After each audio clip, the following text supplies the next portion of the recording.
말씀 보시겠습니다. 오늘 은혜 받으실 기록된 하나님의 말씀은 로마서 1장 23절 24절입니다. 로마서 1장 23절 24절입니다. 신약성서 240쪽에 있습니다. 썩어지지 아니하는 하나님의 영광을 썩어질 사람과 새와 짐승과 기어다니는 동물 모양의 우상으로 바뀌었느니라. And exchanged the glory of immortal God for the images made to look like mortal men and birds and animals and reptiles. 그러므로 하나님께서 그들을 마음의 정욕대로 더러움에 내버려 두사 그들의 몸을 서로 욕되게 하게 하셨으니 Therefore God gave them over in the simple desire of their hearts to sexual impurity for the desiring of the bodies with one another. 하나님 말씀입니다. 아멘.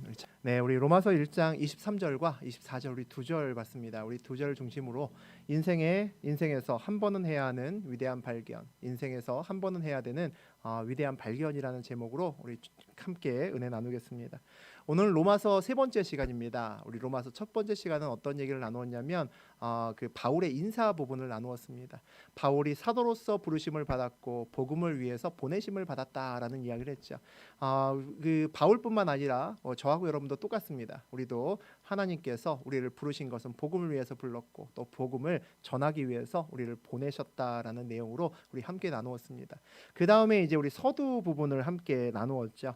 바울이 로마에 가려고 하는 목적에 대해서 바울이 이야기를 합니다. 바울이 로마 교회에 가서 로마 교인들과 그 믿음의 은사를 서로 나누고 싶다라는 이야기를 하죠. 그리고 바울 자신을 뭐라고 표현합니까? 자기가 복음의 빚진 자라고 이야기를 합니다.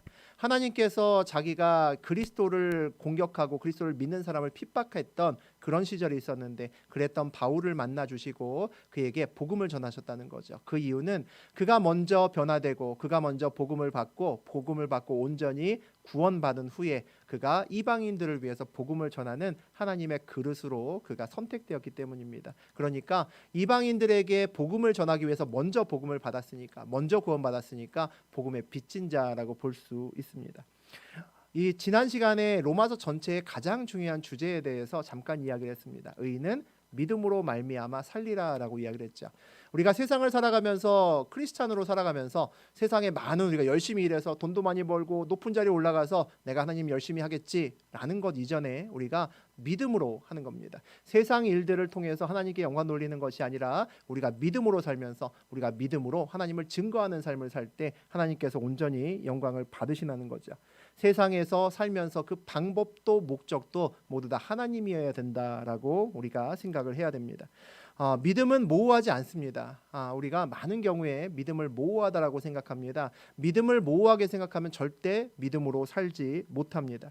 믿음으로 산다는 것은 아주 구체적으로 하나님 뜻을 붙들고 그가 열어주시는 길을 온전하게 걸어가는 겁니다. 아주 명확하게 걸어가는 거죠. 우리가 하나님을 정말 깊이 만나고 신앙이 깊어지면 하나님께서 인도하시는 길을 명확히 볼 수 있습니다. 그 길을 걸어가는 것이 우리가 믿음으로 반응하는 것이고 믿음으로 산다라고 이야기를 합니다. 그래서 우리가 인생을 살아갈 때 우리는 크리스찬들은 길을 찾지 않습니다. 길을 찾기 전에 하나님의 뜻을 먼저 찾죠. 하나님의 뜻을 먼저 찾으면 뜻이 있는 곳에 반드시 길이 열린다라고 믿음으로 확신하고 걷는 것이 우리 그리스도인들입니다. 그래서 믿음으로 걷는 자의 길은 막히지 않습니다. 때로 우리의 길이 막히지만 우리가 뜻을 따라 쫓아갈 때 막힌 길 외에 다른 길이 열립니다. 하나님의 뜻을 쫓아가는 자는 언제나 명확한 길을 찾아서 걸어갈 수 있습니다. 이게 믿음으로 살아봤던 자가 아는 비밀이죠. 그 비밀을 아는 자는 길을 찾지 않고 뜻을 찾아 걸어가고 그의 믿음으로 반응하며 온전한 길을 걸어갈 수 있습니다. 오늘부터 이제 로마서의 본문이 나옵니다. 본론적인 문제로 이제 들어가서 바울이 복음이라는 것을 여러 가지 각도에서 우리에게 이야기하는 것을 볼 수 있습니다. 그중 제일 첫 번째가 오늘 함께 나누는 이야기들이죠.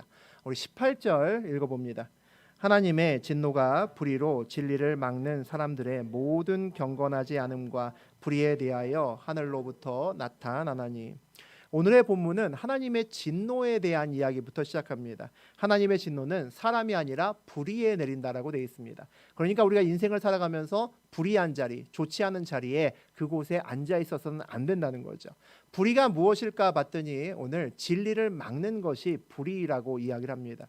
하나님이 진리시니까 하나님의 뜻의 반대편에 앉아 있는 것은 하나님을 대적하는 거죠. 그러니까 불의라고 볼 수 있습니다. 하나님의 진노의 대상이 될 수 있죠. 복음이라는 것이 뭐냐라고 우리 하나님을 믿는 사람에게 물어보면 거의 비슷하게 아마 대답을 하실 겁니다. 하나님이 우리를 너무 사랑하시는 것도 복음이고, 그리고 그래서 예수 그리스도를 보내셔서 우리 모두를 구원하시는 그런 기쁜 소식을 준 것도 복음이고, 하나님은 우리를 버리시도 않으시고 우리를 사랑하셔서 끝까지 우리를 붙들고 계신다라는 것도 복음입니다. 그런데 오늘 바울은 그 복음의 이야기는 한마디 하지 않고 뭐부터 얘기합니까? 하나님의 진노, 그리고 잠시 후에 죄에 대한 이야기부터 먼저 합니다. 왜 복음은 기쁜 소식인데 기쁜 소식을 알리기 전에 이렇게 별로 기쁘지 않은 소식, 우리가 피하고 싶은 소식, 심지어는 두려워 보이는 이런 소식부터 먼저 전하는 것일까라는 생각이 듭니다. 여기 우리 예쁜 하람이도 있고 또 미르도 있고 또 우리 한빈이도 있습니다. 제가 만약에 한빈이에게 생일날 가서 글루코사민과 그리고 우리 홍삼 같은 걸 선물하면 한빈이가 기뻐 받겠습니까? 안 받겠죠. 이거 왜 저한테 주십니까? 아마 전도사님이 드세요 하고 저한테 줄지도 모르겠습니다. 그런데 병이 있고 몸이 좀 허약한 사람에게 그런 것을 주면 기쁨으로 받아들입니다. 먼저 내 자리를 알아야 그 기쁨을 받을 수 있다는 거죠. 내가 먼저 죄의 자리와 하나님의 진노의 자리에 있었던 사람이었다라는 것을 알아야 복음이 그 다음에 진짜 기쁜 소식이 됩니다. 그렇지 않으면 복음은 잔소리일 뿐이고 내가 세상 속에서 많이 들어봤던 그냥 좋은 소리일 뿐입니다. 좋은 소리지만 그닥 그렇게 달갑지 않은 그런 소리가 일반적으로 복음이라고 볼 수 있죠. 적어도 그런 사람에게는 기쁜 소식은 적어도 아닐 겁니다. 그래서 바울은 기쁜 소식을 만나기 전에 우리의 자리에 대해서 먼저 이야기를 합니다. 죄와 하나님의 진노에 대해서 먼저 우리에게 이야기를 하는 거죠. 19절과 20절 함께 읽어봅니다. 이는 하나님을 알만한 것이 그들 속에 보임이라. 하나님께서 이를 그들에게 보이셨느니라. 창세로부터 그의 보이지 아니하는 것들 곧 그의 영원하신 능력과 분명히 보여 알려졌나니 그러므로 그들이 핑계하지 못할지니라. 오늘 성경은 하나님을 대적하는 사람들에 대해서 하나님이 왜 진노하시는지의 이유에 대해서 얘기를 합니다. 하나님이 숨바꼭질하는 것처럼 몰래 숨어 있다가 하나님을 모른다면 그건 하나님이 숨었기 때문에 모르는 거잖아요. 그러니까 죄가 아니죠. 잘못한 것이 아닙니다. 그런데 오늘은 성경은 다른 얘기를 합니다.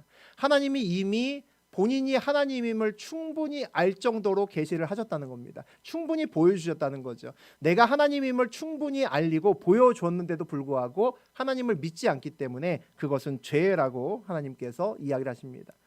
하나님은 사람 모두가, 우리 모두가 크리스찬이든 비크리스찬이든 하나님을 모두 볼 수 있고 알 수 있다라고 이야기를 합니다. 하나님은 모두 알 수 있도록 세상 만물에 하나님을 이미 드러내셨다는 거죠. 여러분은 세상 만물을 보면서 하나님을 같이 보십니까? 어떻게 생각하십니까? 하나님이 만드신 만물을 보면 하나님이 보입니다. 우리가 미술가나 또는 사진 작가라고 하게 되면 우리가 멋진 작품을 만들어 놓고 뭐 합니까? 한쪽 구석에 멋지게 사인합니다. 열심히 사인 연습해서 나중에 멋진 사인을 해야지라고 작가들은 이미 사인을 준비를 하고 있습니다. 한쪽 끝에 자기 이름을 넣죠. 이거 내 거야, 내가 만든 거야라는 것을 세상 사람들에게 알립니다. 마찬가지라는 거죠. 하나님도 세상을 만들어 놓으시고 이거 내가 만들었다라고 누구나 알 수 있도록 만들어 놓으셨다는 겁니다. 사인을 해 놓으셨다는 거죠. 그런데 오늘 본문에 보니까 그러므로 그들이 핑계하지 못할지니라, 부인할 수 없다는 겁니다. 하나님이 만들어 놓으신 것을 보고도 아니라고 하는 것은 하나님이 인정하실 수 없다라고 이야기를 합니다. 하나님이 없다라고 하는 사람이 많습니다. 생각보다 많죠. 옛날에 수많은 철학자들이 굉장히 오랜 시간 동안 아주 천재에 가까운 그런 사람들이 하나님 없다라는 것을 철학적으로 증명하기 위해 굉장히 많은 시간을 들였습니다. 그 결론은 하나님이 없다는 것을 철학적으로 증명할 수는 없다라는 것이 그 결론입니다. 과학자들은 진화론을 이야기합니다. 진화론은 시간에 따라 생명체가 바뀐다는 거죠. 그에 대한 많은 정보와 많은 증거를 우리에게 줍니다. 하지만 진화론은 생명이 만들어지는 것에 대한 과정에 대해서는 우리에게 거의 주는 정보가 없습니다. 어떤 확증과 증거도 우리에게 줄 수 없다는 거죠. 아직까지 어떤 복제나 이런 것들, 하나님의 창조 행위와 비슷한 것들에 대해서는 우리가 뉴스나 다른 것들을 통해서 듣지만 하나님처럼 아무것도 없는 것에서 생명을 만든다든지 무에서 유를 창조한다는 것은 사람의 범위를 넘어가는 일입니다. 저도 이 길로 오기 전에 생명과학자로서 굉장히 오랫동안 연구하면서 그렇게 살아왔습니다. 생명활동을 보는 것은 굉장히 아주 경이로운 일이고 놀라운 일입니다. 우리 눈에 보이지 않는 작은 세포들, 그 세포들로 우리가 이루어지죠. 우리가 그 작은 세포들 수조 개로 이루어져 있습니다. 그런데 그 세포 하나마다 전부 다 생명활동을 한다는 거죠. 굉장히 복잡한 많은 생명활동이 하나의 질서 있는 행동을 만들어내고 생각을 만들어내고 판단을 할 수 있게 만듭니다. 이게 과연 우연히 이루어진 것일까라는 생각이 든다는 거죠. 저하고 여러분은 사람이죠. 우리 사람의 유전자의 개수가 약 한 2만 개 정도가 됩니다. 2만 개의 유전자 중에서 서로 다른 때와 서로 다른 시간에 유전자가 서로 켜지고 꺼집니다. 서로 다른 유전자가 켜지고 서로 다른 유전자가 꺼진다는 거죠. 그것들이 서로 다르게 상호작용하면서 우리가 자라고 행동하고 말하는 여러 가지 것들이 만들어집니다. 이게 이렇게 복잡한 것이 사람이라는 거죠. 이게 과연 우연히 만들어질 수 있을까? 만약에 이 모든 것이 우연으로 만들어진다면 우리 지구뿐만 아니라 우리 외계로 나가서 화성이나 달이나 딴 데 가도 거기도 생전 처음 보는 것들로 막 드글드글 해야 될 겁니다. 옛날에 한번 보았던 맨인 블랙 뭐 이런 영화들처럼 이상한 괴 생명체들이 잔뜩 있어야 된다는 이야기죠. 많은 사람들이 하나님은 없어라고 이야기를 하면서 귀신은 있어라고 얘기합니다. 그죠? 그렇게 얘기합니다. 왜 그러냐고 물어보면 신내림 받은 무당을 보면 귀신은 반드시 있다라고 생각한답니다. 귀신이 있으면 영적인 세계도 있는 거죠. 분명히 있습니다. 당연히 이 세상을 창조하신 분도 있는 겁니다. 설마 무당이 섬기는 무슨 장군 귀신이나 동자 귀신이 우리를 만들었을 리는 없잖아요. 반드시 우리를 만드신 분이 있다는 거죠. 저도 한때는 하나님이 없다고 생각했습니다. 지금 생각하면 참 어리석은 생각이었다라는 생각이 듭니다. 생명체가 저는 복잡하지만 말도 안 되게 복잡하지만 우리가 알 수 없는 시간, 수억 년, 수십억 년 동안이 지나가게 되면 아주 우연히 걸쳐서 만들어질 수 있다라고 저는 그렇게 생각했었습니다. 그렇게 믿고 있었습니다. 동일하게 제가 우리 앞에 지금 이 TV가 있습니다. TV도 있고 마이크도 있는데 이 마이크하고 TV가 수십억 년에 걸쳐서 우연히 만들어진 겁니다. 그럼 여러분 믿으시겠습니까? 안 믿죠. 수십억 년이 아니라 더 지나가도 이것은 우연히 만들어질 수 없습니다. 우린 누구나 압니다. 마이크나 TV를 보면 이것을 만든 사람이 있고 또 뭐가 있습니까? 설계도가 분명히 있습니다. 그러니까 누군가가 이것을 만들었다는 거죠. 우리가 눈앞에 보는 TV나 이런 마이크보다 저하고 여러분이 훨씬 복잡합니다. 저하고 여러분은 말도 안 되게 복잡한 존재입니다. 그러면 이 마이크나 TV도 설계도가 있고 만든 사람이 있는데 우리를 만드신 분이 없겠냐는 거죠. 반드시 만드신 분이 있습니다. 아니야, 그래도 나는 하나님 없다고 생각해 라고 한다면 그것은 우기는 거라는 거죠. 보이는 것을 보지 않는 겁니다. 우리 21절 같이 읽어봅니다. 하나님을 알되 하나님을 영화롭게도 아니하며 감사하지도 아니하고 오히려 그 생각이 허망하여지며 미련한 마음이 어두워졌나니. 하나님의 있는 것을 아는 사람이 생각보다 많습니다. 교회 다니지 않아도 생각보다 많습니다. 그리고 우리는 하나님 없이도 살아가다가 중간중간에 그런 생각이 듭니다. 뭔가 있는 것 같다라는 생각이 들 때가 있습니다. 저도 옛날에 그랬으니까 믿지 않는 사람들도 마찬가지일 겁니다. 그럼에도 불구하고 하나님과 상관없이 살아갑니다. 그들이 어떤 목적을 갖고 살든지 어떤 삶을 살든지 오늘 성경은 뭐라고 이야기를 하냐면 생각이 허망하고 마음이 미련하다라고 오늘 이야기를 합니다. 교회에 다니면서도 하나님을 모르는 사람과 전혀 다름없이 거의 비슷하게 똑같이 살아가는 사람들도 있습니다. 교회를 다니는데 그들의 목적이 하나님께 두지 않고 살아간다는 거죠. 그들도 마찬가지입니다. 교회를 다니지만 허망한 생각과 미련한 마음으로 살아가는 것은 동일하다고 볼 수 있겠죠. 우리를 만드신 분이 있다라는 것을 우리가 인정하고 아는 것은 굉장히 중요합니다.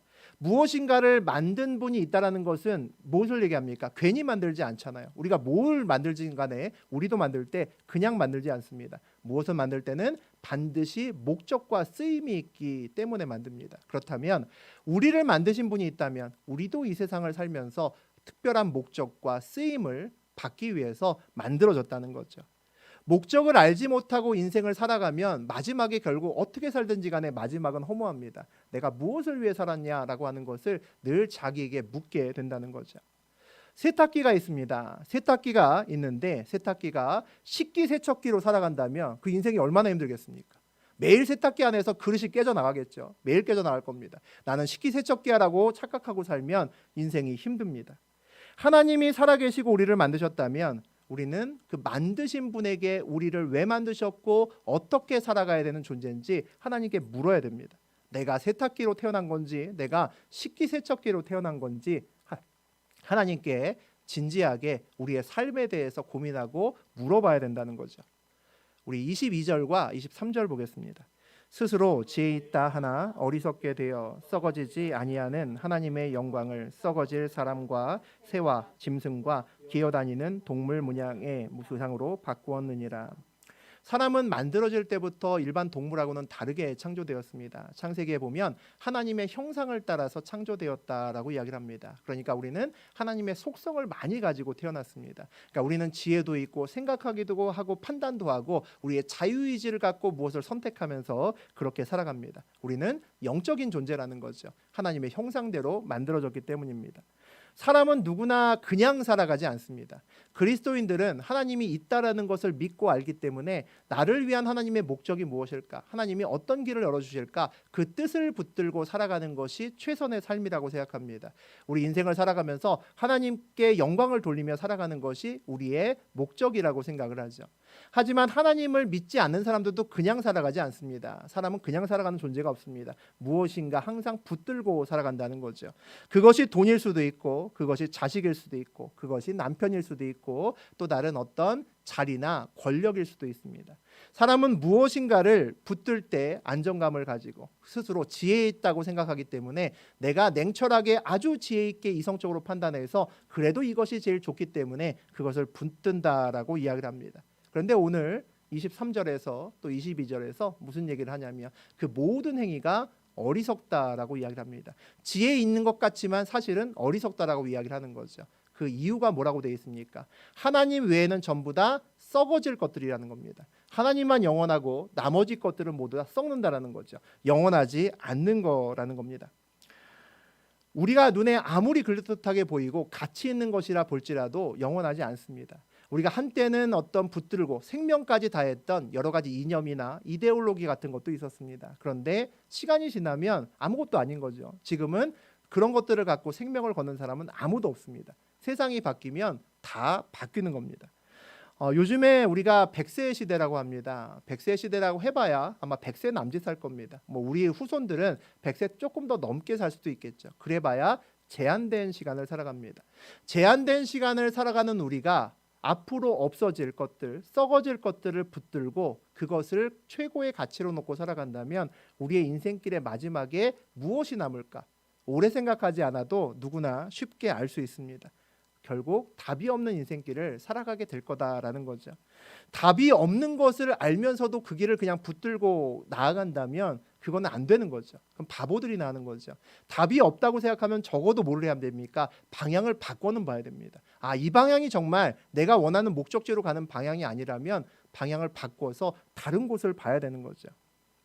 그럼에도 고집을 부리고 내가 그래도 맞아, 이게 최선이야 라고 그렇게 걸어가는 사람들이 많습니다. 그래서 사람은 지혜로운 듯 하지만 실제로는 굉장히 어리석은 그런 존재인 것 같습니다. 가족을 위해서 내가 돈을 벌어 라고 생각을 하면서 우리는 많은 경우에 가족을 희생하면서 돈을 법니다. 건강이 최고야 라는 것을 누구나 알지만 우리는 돈을 벌기 위해서 건강을 희생을 합니다. 그러다가 돈을 벌고 난 다음에 그 돈 가지고 병원 가서 잃었던 건강을 찾으려고 애를 태웁니다. 그게 보통 우리의 인생길이죠. 열심히 일해서 평생 벌어놓은 재산들을 보면서 한 푼도 갖고 가지 못하고 인생의 마지막을 맞습니다. 그 가운데 굉장히 안타까움이 있지만 안타까워해도 아무것도 가져갈 수 없죠.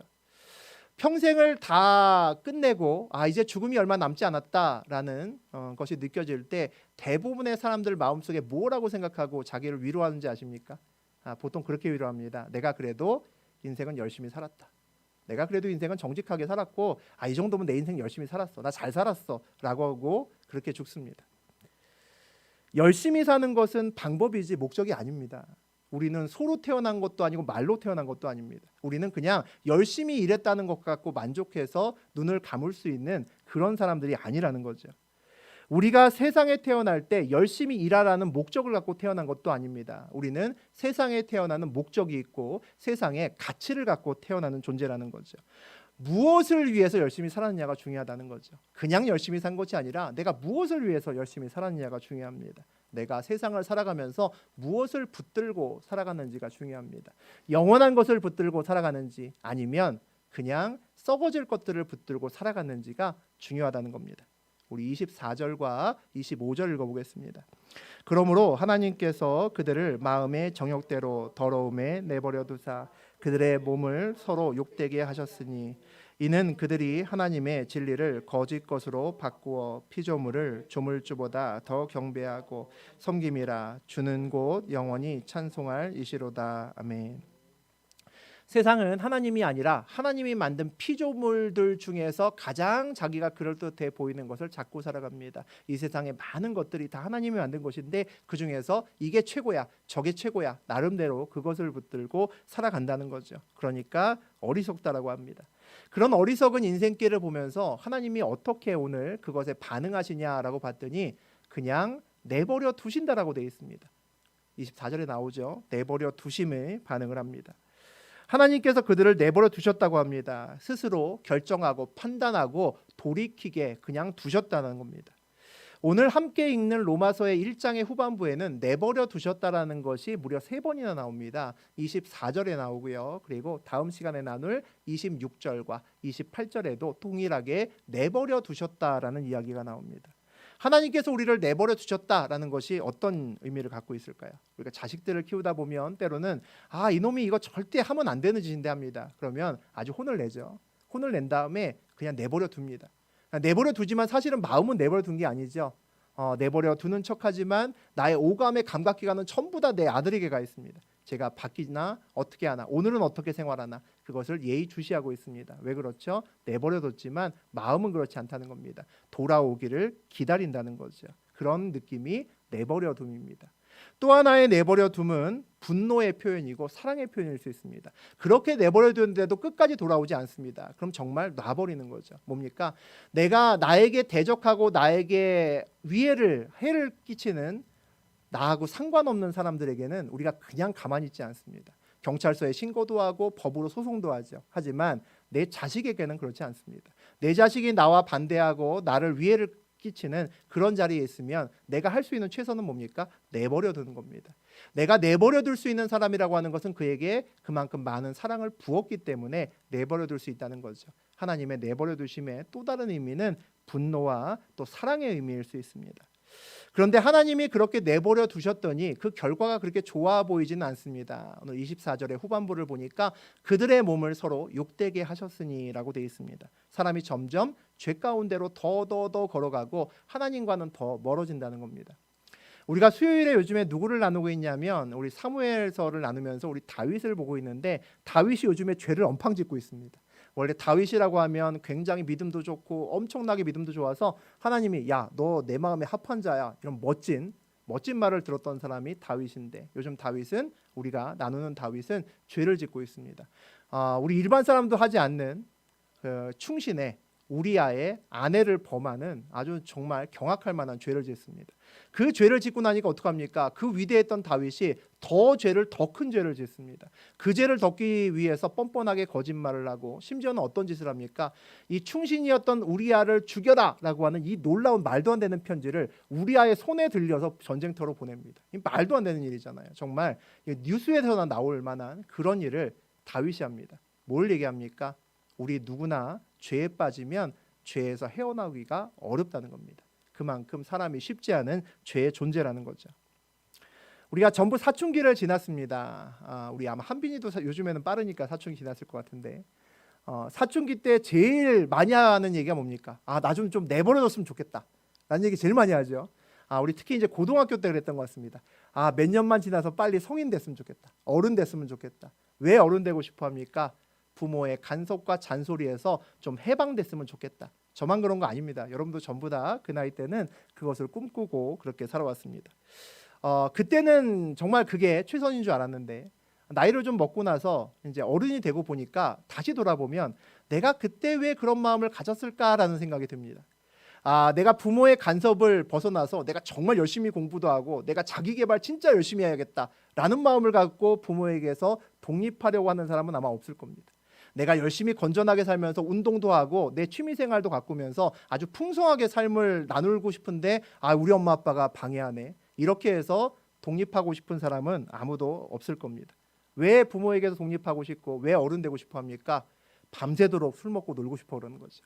내 부모가 아무도 없는 곳에서 아무 데서나 자고 아무 때나 자고 아무 때나 일어나서 게임도 맘대로 하고 아무도 나를 뭐라고 하지 않는 그 공간으로 가고 싶기 때문에 부모에게서 떠나고 싶어하고 어른이 되고 싶어합니다. 결국은 부모가 싫어하는 일 하고 싶어서 그렇게 한다는 거죠. 아마 사람들이 하나님을 마음에 두지 않는 것도 두려고 하지 않는 것도 비슷한 이유가 아닐까라고 생각이 듭니다. 하나님이 싫어하는 것 마음대로 하고 싶어서 하나님을 모시게 되면 하나님과 함께 관계를 트게 되면 그 많은 말씀들을 지켜야 되잖아요. 그러니까 그냥 내 마음대로 살고 싶어서 그런 것 아닐까라는 생각이 듭니다. 우리 모든 일에 중간이라는 건 생각보다 별로 없는 것 같습니다. 중간이라고 말하지만 그 사람의 삶을 보면 보통 그렇지 않죠.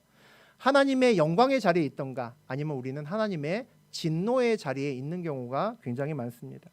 내가 지금 하나님의 영광이 보이고 하나님의 손이 나를 이끌어가는구나 라는 것이 보이지 않는다면 우리는 어쩌면 하나님의 진노의 자리에 앉아서 버티고 있을지도 모릅니다.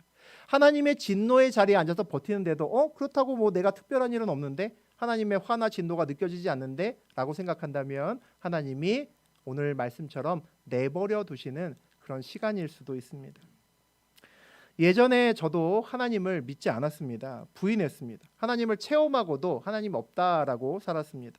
하나님이 꿈속에서 환상으로 목회가 뭐냐라는 것을 저에게 묻고 가르쳐 주시기까지 했는데 그럼에도 불구하고 인정하지 않았습니다. 처음에 그때만 깜짝 놀랐을 뿐이지 좀 시간 지나가니까 우연히 그럴 수도 있지 뭐 라고 그냥 넘어갔습니다.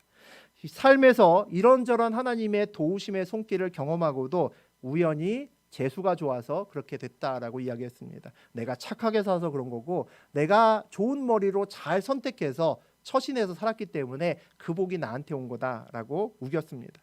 그때는 정말 그것이 그런 줄 알았고 그래야 된다라고 또 생각을 했습니다. 그렇게 살았더니 제 아내가 어느 날 저에게 그런 얘기를 하더라고요. 하나님이 짠 하고 나타나셔서 믿음을 그냥 팍 심어줘 갖고 그 다음부터 그냥 열심히 하나님을 믿는 사람으로 바꿔줬으면 좋겠다. 그런 말을 저에게 한 적이 있었습니다. 그런데 제가 믿음 생활하면서 살아오면서 느껴진 것 중에 하나가 하나님은 절대로 그렇게 하시는 법이 거의 없으신 것 같습니다. 하나님은 우리 마음속에 믿음을 어느 날 푹 넣어줘서 강제로 믿게 하시는 법은 없는 것 같습니다. 제가 어떤 여자를 사랑하는데 그 여자가 저를 미워합니다. 그래서 그 여자의 마음에 제가 초능력자라서 그 여자의 마음을 바꿔서 어느 날 그 여자가 나를 사랑하게 만들고 나면 기쁠까요? 안 기쁠 것 같습니다. 내가 초능력으로 그 사람의 마음을 바꿔놨다고 해서 강제로 바꿔놨다고 해서 그것이 무슨 의미가 있겠습니까? 그 다음에 그녀가 나를 사랑하는 것이 내게 무슨 유익이 되겠습니까? 마음을 돌이키는 것은 우리의 몫이라고 생각합니다. 하나님께서는 우리에게 끊임없이 계시합니다. 만물을 통해서 자연 환경을 통해서 우리에게 계시하기도 하고 또 하나님께서 직접 우리에게 무언가를 보여주시고 삶에서 체험할 수 있는 시간을 만들어 주십니다. 그리고 내버려 두신다는 거죠. 그때 우리가 마음을 바꾸는 것은 하나님이 강제로 하는 것이 아니라 저하고 여러분이 믿음으로 반응을 해야 되는 겁니다. 위대한 물리학자 중에서 뉴턴이라는 사람이 있습니다. 다 아시죠? 과학 시간에 뉴턴 모르는 사람 없을 겁니다. 뉴턴이 발견한 아주 유명한 법칙이 있습니다. 뭐죠? 만유인력의 법칙입니다. 다 아시죠? 아마 까먹으셨어도 제가 얘기하면 다 알 겁니다. 뉴턴이 그걸 그렇게 발견했다고 이야기를 하죠. 어느 날 나무에서 사과가 뚝 떨어지는 것을 봅니다. 우리는 뭐 떨어져도 뭐 떨어질 게 떨어진 거니까 얼른 가서 사과나 주워 먹을까 별로 관심이 없을 텐데 뉴턴은 사과가 떨어지는 것을 보고 그런 생각을 합니다. 저거는 사과가 떨어지는 것이 아니라 지구가 사과를 땡기는구나 라는 것을 생각을 하는 거죠. 그렇게 해서 그 발상의 전환을 통해서 만유인력의 법칙이라는 것이 만들어지기 시작합니다. 이미 있었던 힘이죠. 사과를 땡기는 지구가 땡기는 힘은 원래 있었던 힘입니다. 이전에는 아무도 발견하지 못했는데 그 힘이 있다는 것을 뉴턴에 의해서 발견한 다음부터 우리는 모두 다 중력이 있다는 것을 누구나 알고 또 믿고 살아갑니다. 저는 하나님을 만나는 것도 그런 것 아닌가 싶습니다. 바울처럼 하나님이 어느 날 갑자기 나타나셔서 야, 네가 핍박하는 그리스도다 라고 대놓고 말씀하시는 경우도 있습니다. 그런 경우도 하나님이 주님을 발견할 수 있도록 만들어주시는 거죠. 그런데 그거보다 훨씬 더 많은 경우에는 이전에는 내가 아무 의미 없는 시간들로 지나가고 아무 의미 없이 나를 아무도 도와주지 않고 같이 있지 않다라고 생각했는데 어느 날 나의 눈이 열려서 하나님이 보이기 시작하고 무언가 나를 끌고 가는 것이 보이기 시작합니다. 이전에는 아무 힘도 나를 땡기지 않는다고 생각했는데 마치 사과를 치고가 땡기는 것처럼 그 힘이 있다는 것을 알게 되는 거죠. 그것이 위대한 발견입니다. 그 힘은 원래 있었던 거죠. 원래 있었던 겁니다. 그런데 우리가 보지 못하고 또는 보지 않고 있었던 겁니다. 그런데 그 힘이 있다는 것을 내 인생에서 발견하는 그 발견이 정말 우리 인생의 모든 것을 뒤집어 놓을 수 있을 만큼 위대한 발견입니다. 만유인력의 법칙은 놀라운 발견이었습니다. 하지만 그것은 과학계에서 놀라운 발견이었을 뿐 만유인력의 법칙이 우리 삶에 무슨 의미가 있습니까? 별로 의미 없습니다. 그런데 하나님이 우리를 끌고 가신다는 그 보이지 않던 힘이 내 눈에 보이는 순간 그것은 내 인생을 송두리째 바꿔놓을 만큼 큰 힘이 됩니다. 왜 그렇습니까? 아, 내가 그냥 괜히 태어난 게 아니구나. 내가 삶의 목적이 있구나. 내가 하나님께서 원하시는 길을 가야겠구나. 내가 삶에서 하나님을 온전히 섬겨야겠구나라는 것을 알게 되기 때문입니다. 참된 그리스도인이라면 인생에서 한 번은 이 놀라운 발견을 반드시 해야 됩니다. 그래야 그의 인생길이 정말 바뀌어서 정말 그리스도를 쫓아가는 인생길이 될 수 있기 때문입니다. 이 발견을 하지 못하면 어떻게 됩니까? 우리는 한쪽 길을 걸어가죠. 이 발견을 하지 못하면 평생 썩어질 것을 붙들고 살아갑니다. 우상을 붙들고 따라가죠. 이 발견을 하지 못하면 교회를 다니면서도 우상 숭배하듯이 교회를 다닙니다. 비나이다 하는 거죠. 그냥 사과 떨어지기만을 기도합니다. 계속 기도하죠. 그러다가 응답돼서 사과가 떨어지면 얼른 가서 사과를 줍고 돌아갑니다. 그것에 반복된 신앙생활을 하게 된다는 거죠. 우리가 사과 떨어지는 것에 만족하는 것이 아니라 그 사과가 왜 떨어졌는지 그 떨어지는 힘을 저하고 여러분이 보실 수 있어야 됩니다. 그 힘을 볼 수 있어야 그것을 주시는 하나님을 볼 수 있는 거죠. 사과가 중요합니까? 사과가 떨어지는 힘이 중요합니까? 사과가 중요합니까? 사과를 주시는 분이 중요합니까? 당연히 후자죠. 사과를 주시는 분이 중요하고 사과를 떨어뜨리는 것이 중요합니다. 우리의 눈이 열려서 그것을 볼 수 있어야 됩니다. 어떤 세상의 우상도 우리와 특별한 관계를 맺고 싶어하는 사람은 없습니다. 그렇다면 우리는 점 보러 가서 금방 그 우상하고 만나겠죠. 아무도 안 만납니다. 우리도 원하지 않고 그 신도 우리하고 만나기를 원하지 않습니다. 그런데 하나님은 그렇지 않습니다. 하나님은 우리가 떨어진 사과를 보면서 그 사과가 왜 떨어졌는지를 볼 수 있는 눈을 가지기를 원합니다. 저하고 여러분의 인생길에서 분명히 그런 기억들이 있을 거고 앞으로도 있을 겁니다. 그 기억 속에서 우리 앞으로의 삶에서 온전히 있었지만 내가 보지 못했던 하나님을 보시는 그런 역사가 있기를 주의 이름으로 축복합니다. 사과보다 사과를 떨어뜨리시는 분을 볼 수 있는 여러분의 눈이 뜨여지기를 원합니다. 인생길에서 하나님을 보는 놀라운 경험을 하고 그리고 인생길에 새로운 이정표를 세우시는 저하고 여러분 되시기를 주의 이름으로 축복합니다.